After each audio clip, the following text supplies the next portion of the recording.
سلام علیکم سلام علیکم سلام علیکم مخلصانی کانال سمر قمر مخلصی خیر عیبم شبم ما و نو کی جوشی کمسونی نو ما امروز تصمیم گرفتیم که یک بایدک نو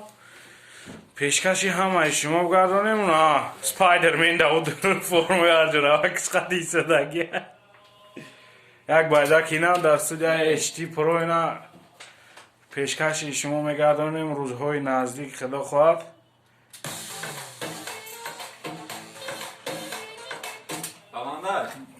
بلندش که بچه داکی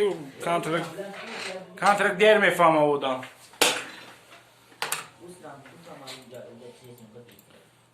ایسیم بگیش نه او خواهش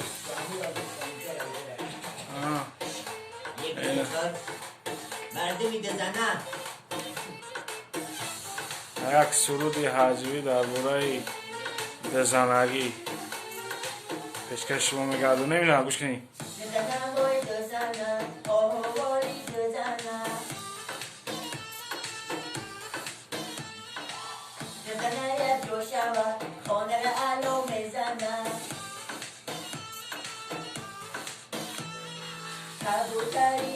بچه اخیر آفیز میشه دام میگه نگوری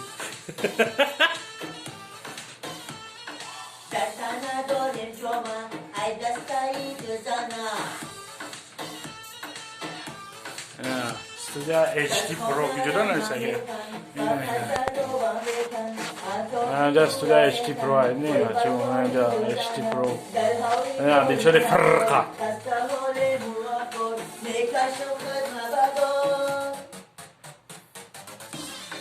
اوکی بهترین برای نصیب باشه انشالله اورامو مینا چی گفتن سپایدرمن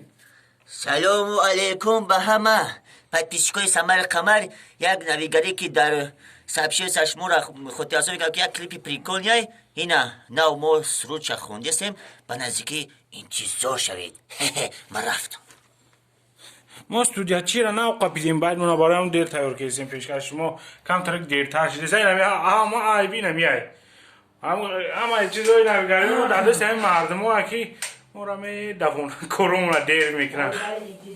انتظار شد انشالله رحمت پیشکش شما میکنیم اول بچه میپرتم کلیپ شد هر چی یک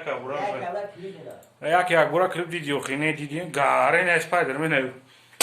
باقی سربلند خاناباد باشین درد کنین انشالله رحمت با نزدیکی ها روز شنگیم که باید بیزی باید